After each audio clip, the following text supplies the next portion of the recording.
सभी अभिभावकों को मेरा नमस्कार एवं अध्यापकों को। मैं अलका देवी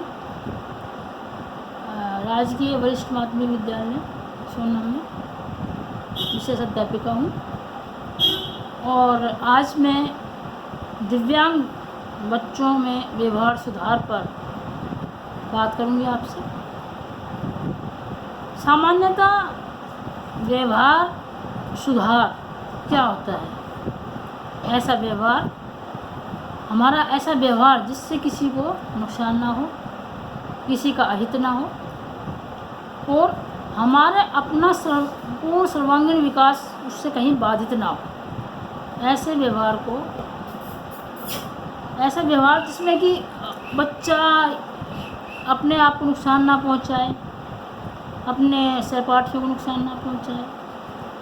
वहाँ सामान्यतः समावेशी शिक्षा में ये देखने में आता है कि समावेशी कक्षा में हमारे जो दिव्यांग बच्चे होते हैं उनमें व्यवहारिक समस्या अधिकतर पाई जाती है, जिसको व्यवहार सुधार के द्वारा, मैनेजमेंट के द्वारा दूर किया जाता है।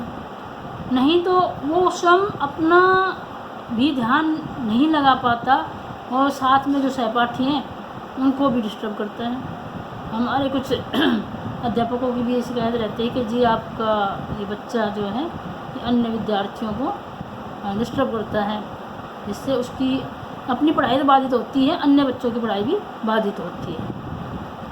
तो आज हम इसी विषय पर आपसे बात करेंगे। व्यवहार सुधार, बिहेवियर मॉडिफिकेशन किसी भी बच्चे के लिए बेहद आवश्यक है अगर उसका व्यवहार समाज के अनुकूल नहीं है। इन बच्चों में इमोशनल अर्थात व्यंग्यात्मक एवं क्रोध ज़्यादा होता है, या मतलब स्वयं जो उसके होते हैं वो डिफरेंट होते हैं, उसके वो अपने आप को संभाल नहीं पाता और या तो बहुत ज़्यादा आक्रामक हो जाता है या दूसरों को डिस्टर्ब करता है। हम जब भी देखते हैं एक कक्षा में उसकी कुछ टेक्निक्स हैं। हम बच्चे के साथ अगर बच्चा बच्चा अपना ध्यान आकृष्ट करने के लिए उल्टी सीधी हरकतें करता है, कक्षा में कुछ आवाज़ करता है, मेज़ थपथपाता है या पैर से ज़मीन को लेता है या दूसरे बच्चों को मारता है, तो हमें उस बच्चे के व्यवहार को ध्यान में रखकर ही उसमें व्यवहार सुधार के तकनीकों का प्रयोग हम कर सकते हैं। कक्षा में बच्चा खिड़की के पास बैठा है तो उसका ध्यान बाहर जाएगा। उसके कंसंट्रेशन के लिए उसको सही जगह बिठाना चाहिए। क्लासरूम मैनेजमेंट ऐसा हो कि अध्यापक सभी बच्चों से मुखातिब जब होता है तो सभी का फेस जो है टीचर की तरफ होना चाहिए। हमारे समावेशी शिक्षा में बच्चे बेंच पे बैठते हैं या जैसे बैठते हैं कक्षा में, सामान्यतः जैसे बैठते हैं वैसे बैठते हैं। और अगर हम उन्हें सेमी सर्कल में हम बिठाते हैं तो प्रत्येक बच्चे का ध्यान अध्यापक की तरफ रहता है। अध्यापक उनके पास जाए और उनको देखें। बच्चा अगर किसी बच्चे को मार रहा है तो उसको दीवार की तरफ करके कक्षा में ही खड़ा कर दिया जाए। उसको कक्षा की शैक्षणिक गतिविधियों से दूर किया जाए कुछ देर के लिए। अगर ज़्यादा देर हुआ तो वो उसके लिए पनिशमेंट होगी। हमें बच्चे को पनिशमेंट नहीं देनी है, हमें केवल उसे ये एहसास कराना है कि बच्चे को ये एहसास हो कि मैंने जो किया वो गलत था। और जब वो बच्चा कुछ देर तक दीवार की तरफ या कोने में खड़ा होता है और शांत खड़ा रहता है तो हमें कुछ समय बाद उसे उसके शांत खड़े होने पर सोशल रिवार्ड देते हुए उसको बिठा देना चाहिए। ठीक इसी तरह से हमें उसे कंसंट्रेशन बढ़ाने वाली गतिविधियाँ करानी चाहिए। फाइन मोटर एक्टिविटीज़, जैसे कि हमने पहले बताया, फाइन मोटर एक्टिविटीज़ में बच्चा अपने कार्य में बिजी हो जाता है, उसको मन की माला, हम उसी कक्षा में बच्चे को ऐसा कार्य दें। समावेशी शिक्षा का अर्थ क्या है? हमें इन बच्चों को, सामान्य बच्चों को साथ लेकर चलना है ताकि उनको कहीं भी ये कमी महसूस ना हो कि वो उनसे अलग है। जब बच्चा खेल रहे होते हैं तो हमारी कोशिश ये होनी चाहिए कि सभी बच्चे, सामान्यतः बच्चे, उनको अपने साथ खेलने में इन्वॉल्व करें। उनसे अगर जैसी उसकी क्षमता है उसी के अनुसार उसको खेल में उसको शामिल करें। समावेशी शिक्षा में कक्षा में अगर अध्यापक कोई चीज़ पढ़ा रहा है, कोई विषय पढ़ा रहा है, मान लीजिए कहानी सुना रहा है, तो उसको, उस बच्चे को भी ध्यान में रखते हुए उसी तरह से इन्वॉल्व करना है जैसे अन्य बच्चों को वो इन्वॉल्व करता है। हमें समस्या क्या है बच्चे की, हमें उसको नोट करने के लिए एक विशेष अध्यापक और सामान्य अध्यापक मिलकर काम कर सकते हैं, जिससे उसका विकास, उसकी पढ़ाई इत्यादि बाधित ना हो। इसमें हम क्या कर सकते हैं, एक साइकोलॉजिकल, ज़्यादातर अध्यापकों ने पढ़ा होगा बीएड में, कि हम बच्चे को ये नोट करेंगे कि बच्चा किस समय, किस गतिविधि में और कितनी देर डिस्टर्ब होता है, क्या कारण है उसका, ये हमें पता करना होगा। उसकी जो ड्यूरेशन है वो कितना है, कितना अंतराल है उसका, वो सब हमें नोट करना होगा और उसको हम अपने पास रखेंगे और उसी के अनुसार व्यवहार सुधार का मैनेजमेंट करेंगे। बच्चा अगर कोई पुस्तक लेता है और उसको दूसरे का ध्यान आकर्षित करना है तो उसकी पुस्तक फाड़ेगा या उसको मारेगा, तो हमें बच्चे को गतिविधि देनी है जिससे कि वो उसमें इन्वॉल्व हो जाए और बच्चा अच्छे से कार्य कर सके। सहपाठी, सिबलिंग्स इत्यादि का सहयोग भी हम बच्चे के व्यवहार सुधार में ले सकते हैं। बच्चे का जो व्यवहार है उसको, उसका कारण जानना हमारे लिए बेहद ज़रूरी है, तभी हम उस समस्या को दूर कर पाएंगे। कुछ बच्चों का व्यवहार कुछ बच्चों का व्यवहार अपने आप को नुकसान पहुंचाता है।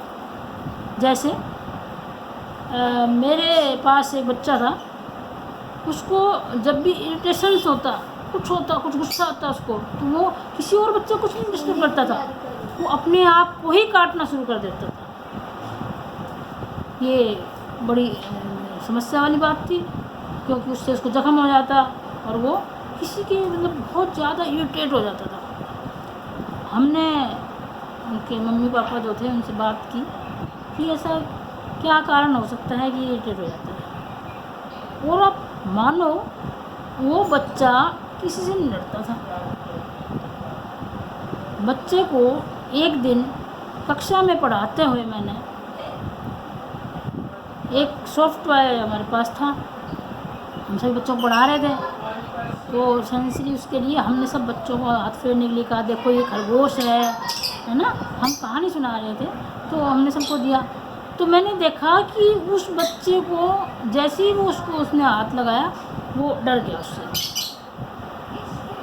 और जब भी वो कक्षा में या घर पे काटने की बात कहता तो वो उस खिलौने को दे देते उसके माता पिता, और वो बच्चा अपने आप को काटना बंद कर देता था।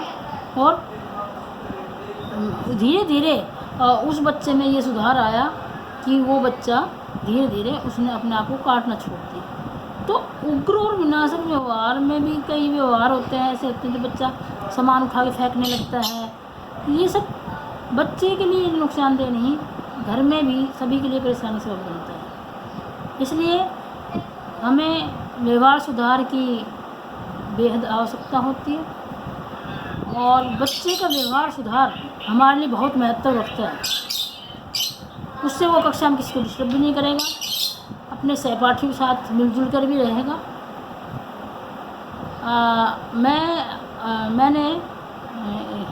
हमें सबको मिलकर, चाहे वो सामान्य अध्यापक है या हम हैं, हमें सबको मिलकर काम करना है इन बच्चों के लिए। तो व्यवहारिक समस्या को दूर करने के लिए अनेक तकनीकें हैं, अनेक सुझाव हैं। इसमें बच्चे को अगर हम उत्साहित करना चाहते हैं तो क्लास में टोकन बोर्ड लगा सकते हैं कि देखो, इसमें अगर तुम शरारत नहीं करोगे तो तुम्हारा नाम का स्टार लगाएंगे, है ना। ये टोकन एक सिस्टम होता है, एक एग्रीमेंट सिस्टम होता है कि ये तुम ये नहीं करोगे तो हम ये नहीं करेंगे, ठीक है। तो इसी प्रकार से हमें बच्चे को ध्यान में रखते हुए जैसा बच्चे का व्यवहार है उसके अनुरूप ही उस बच्चे में व्यवहार समस्या को दूर करने के लिए तकनीकों का प्रयोग करना होता है। हम बच्चे को कोने में, जैसे हमने बताया, उसको बच्चे को बिठा दिया, ये सब तो उसको ध्यान बटाने के लिए, मतलब क्लास में भी उसको इन्वॉल्व नहीं कर रहे हैं तो उसको महसूस होगा कि भाई मुझे अगर इन्वॉल्व नहीं करा जा रहा है तो मेरे को उससे गलती हुई है, वो उसको महसूस होगी। बच्चे को कलरिंग करा सकते हैं, बीड्स दिलवा सकते हैं, और जब भी वो अवांछित व्यवहार करे तो हमें उसे मना करना है। जब भी बच्चा अवांछित व्यवहार करता है जो सामाजिक दृष्टिकोण से सही नहीं है तो हमें उसे मना करना है, फोर्सफुली मना करना है, नहीं, ये आपको नहीं करना। कई बार बच्चा सबके सामने कुछ फेंकने लगता है, मारने लगता है, तो उसको भी हमें फोर्सफुली बच्चे को मना करना है। व्यवहार सुधार सामान्यतः इंटेलेक्चुअल डिसेबिलिटीज़ के बच्चों के लिए बहुत आवश्यक है, क्योंकि इन बच्चों में ADHD या बहुत ज़्यादा हाइपर एक्टिव बच्चे भी होते हैं जो अपने आप को नुकसान पहुंचा सकते हैं। तो हमें हाइपर एक्टिविटी के लिए कि हम हाइपर एक्टिविटी वाले बच्चे को हम कुछ ऐसे टास्क दें जिसमें वो बिजी रहे, कंसंट्रेट करे, जिससे उसका ध्यान पढ़ाई में लगे, या कुछ रचनात्मक कार्य हम उसको कराएं। बच्चों को विभिन्न तरह की टूल्स के अंतर्गत हम बच्चे का व्यवहार, समस्या व्यवहार को हम नोट करते हैं और उन्हीं के संदर्भ को देखते हुए कि कौन सा कारण था या कितना ड्यूरेशन था जिसमें बच्चे ने ये व्यवहार किया। तो आज पार्ट 1 में मैं आपको इतना ही बता पाऊँगी। पार्ट 2 में हम आपसे फिर से मुखातिब होंगे और बच्चे के व्यवहार सुधार में हम किन किन तकनीकों का इस्तेमाल कर सकते हैं और किस तरह के सुधार से बच्चे का सर्वांगीण विकास कर सकते हैं, उसके बारे में विस्तार पूर्वक बात करेंगे। बच्चों के विकास में, बच्चों के डेवलपमेंट में और विशेष अध्यापक के साथ साथ सामान्य अध्यापक एवं समाज का महत्वपूर्ण योगदान है। इसलिए हम सबको मिलकर इन बच्चों के लिए कार्य करना है और उनको समाज की मुख्य धारा में लाना है, यही हमारा उद्देश्य है। नमस्कार।